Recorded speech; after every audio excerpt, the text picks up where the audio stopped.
सावरकरांच्या विरोधामध्ये वक्तव्य केल्यामुळे माझ्या जीवाला धोका। पुणे कोर्टातील सुनावणी दरम्यान राहुल गांधींचा मोठा दावा। गोडसेच्या वंशजांनी माझी तक्रार केली, 2 खासदारांनी धमकी दिल्याचाही राहुल गांधी यांचा आरोप।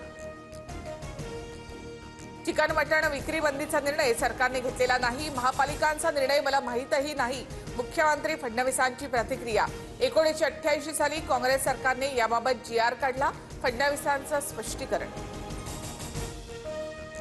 कोणी काय खावं हे ठरवण्यात सरकारला काही रस नाही, फडणवीसांचं विरोधकांना उत्तर। ठाकरेंच्या काळातही असाच जीआर निघाला होता, विरोधकांनी मूर्खपणा बंद करावा, सीएमचा सल्ला।